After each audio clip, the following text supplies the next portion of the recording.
Bom, pessoal, mais uma aula para o treinamento para a utilização de inversores de frequência da Brasiltec. Essa aula é para quem tem os inversores monofásicos de 1 até 3 cavalos e também para o trifásico de 5 cavalos em 380 volts.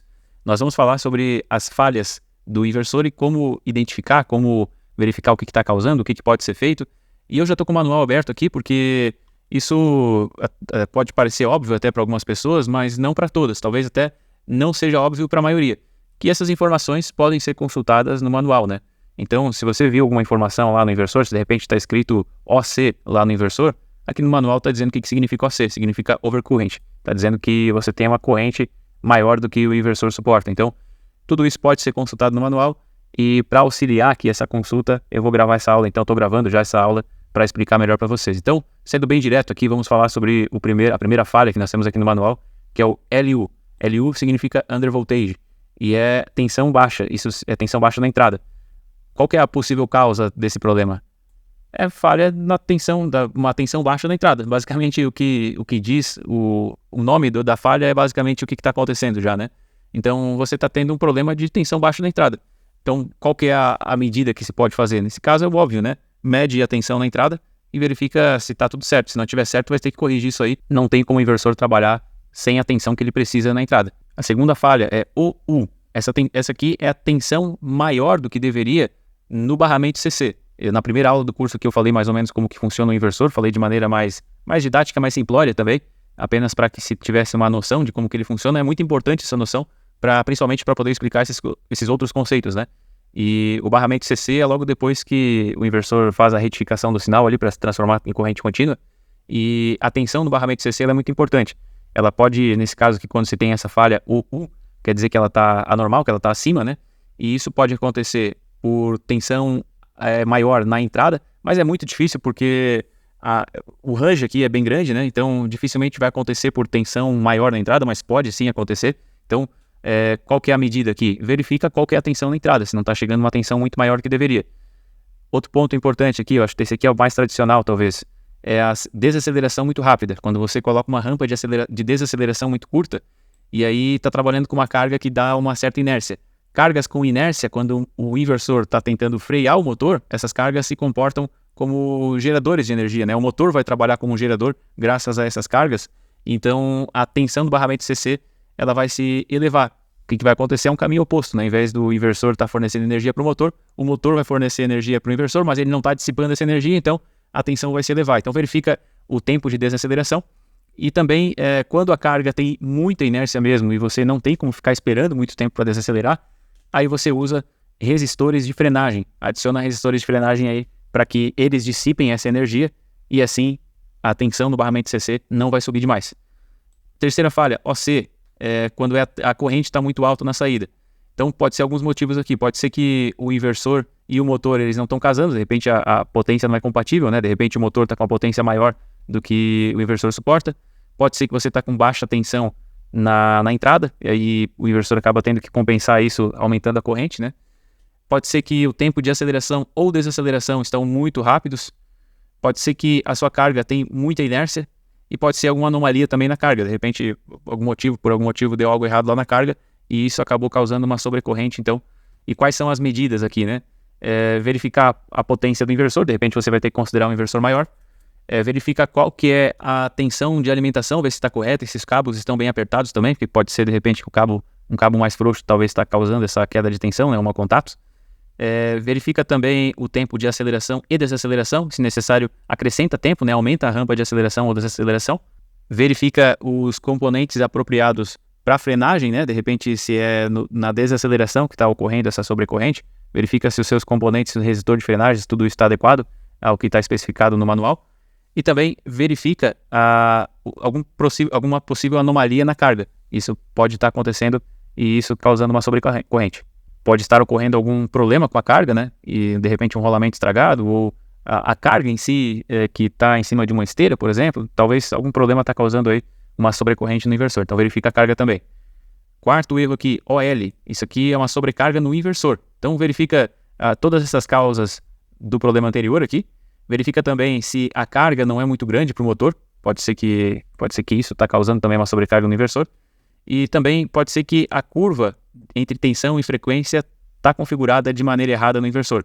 Na primeira aula também eu falei sobre o modo de controle escalar e falei sobre a frequência. À medida que você muda a frequência de uma carga indutiva, o motor é uma carga indutiva, então se você mudar a frequência do motor, você muda também a impedância dele. A impedância é como se fosse a resistência, né? E se você diminui então a frequência, você diminui a impedância e, portanto, se não houver um ajuste da tensão, a corrente vai aumentar demais. Então o que o inversor faz? À medida que diminui a frequência, diminui também a tensão para que a corrente nunca fique acima do que deveria ficar. Se você configurou essa curva aqui de uma maneira diferente, ela pode acabar causando algum problema. De repente você está com uma tensão muito alta com frequências baixas. E isso causa, então, uma corrente maior e ao longo do tempo isso vai causar uma sobrecarga no inversor. Então verifica todas as medidas aqui do problema anterior. Verifica também a carga e, se possível, reduz essa carga no motor. Talvez você está trabalhando com um picador de trato para animais. Reduz, então, a quantidade de trato que está entrando nesse picador e, assim, você corrige esse problema de sobrecarga no inversor. E também reseta os parâmetros, ou pelo menos confere todos os parâmetros aqui que se referem a essa curva aqui, esse ajuste dessa curva entre tensão e frequência. Outro problema que é possível aqui, a sobrecarga no motor. O problema anterior era a sobrecarga no inversor, agora é a sobrecarga no motor. Então verifica a tensão de entrada, pode ser que a tensão de entrada está errada, tem que verificar ela. O motor pode estar bloqueado ou com algum problema na carga também, que é um problema também anterior, né? Então verifica tanto o motor, tanto a carga, né? Quanto o próprio motor, ver se não tem algo bloqueando ou alguma anomalia. E também pode ser que as configurações aqui das características do motor, elas foram feitas de maneira errada, né? Nós temos aqui deixa eu achar aqui no manual, nós temos também a configuração do motor.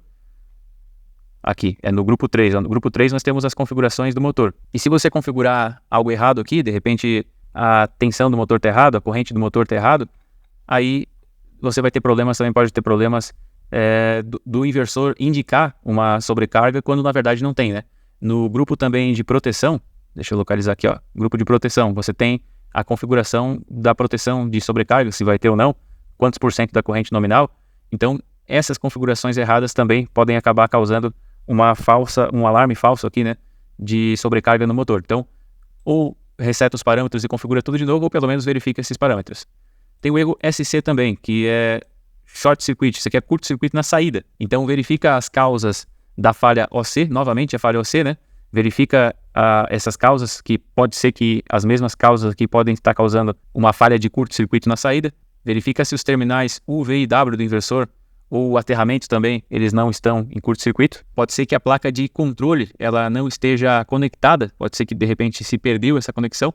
E ainda também pode ser que o módulo de força do inversor, onde passa as correntes altas ali do inversor, a carga, a corrente da carga de fato, né?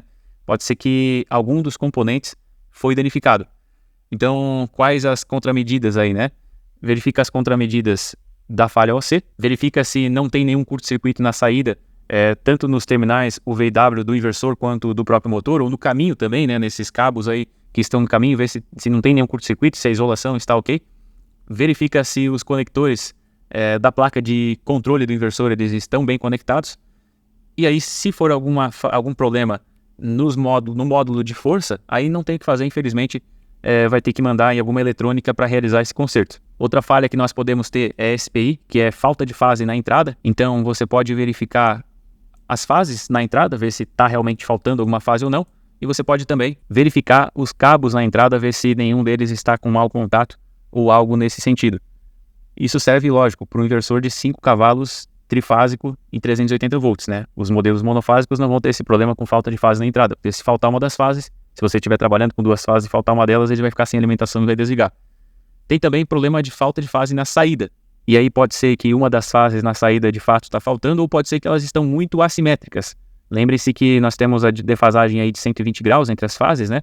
Na senoide delas nós temos 120 graus de defasagem, e se tiver muito fora disso, o inversor pode entrar em estado de alarme por conta de falta de fase na saída. Então verifica toda a fiação na saída até o próprio motor, conforme no problema anterior, e verifica também o próprio motor, né? Os cabos ali na conexão do motor. Aí a próxima falha que nós temos aqui é OH, que é alarme de sobretemperatura, né? Pode ser que o ambiente está com a temperatura muito alta, de repente você não considerou ventilação do painel. Inversor de frequência é algo que esquenta muito, né? Principalmente os inversores maiores aí que modulam uma potência maior. eles têm um problema de aquecimento, não é um problema, na verdade, é uma característica de aquecer bastante. Isso é uma característica de qualquer chaveamento eletrônico, né? Então é preciso dimensionar a ventilação do painel da maneira adequada e nos motores maiores, inclusive, pode ser preciso até colocar um ar-condicionado no painel. Não é o caso desses inversores menores aqui, normalmente se utiliza somente ventilação, porém uma ventilação adequada, com entrada e saída de ar, não pode ser só uma entrada ou só uma saída, precisa entrar e sair, o ar precisa circular, o painel precisa ter um tamanho adequado, precisa ter a ventilação adequada e também a cobertura adequada, né? De repente, se você colocar um painel lá no sol, não tem ventilador que dê conta de tirar todo o calor de dentro, né? Então precisa ter uma cobertura e ajustar a temperatura em que está o painel aí dentro do painel, para que o inversor não tenha esse problema com sobretemperatura. Ainda pode ser também que os dutos de ar estão bloqueados ou o ventilador está com problema. Nós temos um cooler nesses inversores, né? Então verifica se está limpo o dissipador, se não tem nada obstruindo ou a saída ou a entrada desse dissipador, e também se os ventiladores estão funcionando da maneira adequada. E também pode ser que a carga do motor está muito grande, e isso está causando uma sobrecarga, mas antes que o inversor alarme por sobrecarga, ele está tendo problema com sobretemperatura, pode acontecer também. Então, as medidas aqui eu já falei, coloca uma ventilação adequada, né? Um controle da temperatura adequado, limpa os dissipadores de calor, verifica se não tem nada obstruindo, verifica também o funcionamento dos ventiladores e também, eventualmente, reduza a carga ou a frequência de chaveamento, a frequência do PWM do inversor. Como ele simula uma onda de tensão, ele faz isso numa frequência alta e quanto maior a frequência, mais calor o inversor vai gerar. Então, se você reduzir essa frequência, tem vários motivos para reduzir a frequência. Já tem aula aqui no curso também falando sobre as consequências positivas e negativas de trabalhar com frequências maiores ou menores, mas geralmente, de modo geral, é melhor trabalhar com frequências mais baixas e um dos motivos, então, é a menor temperatura do inversor.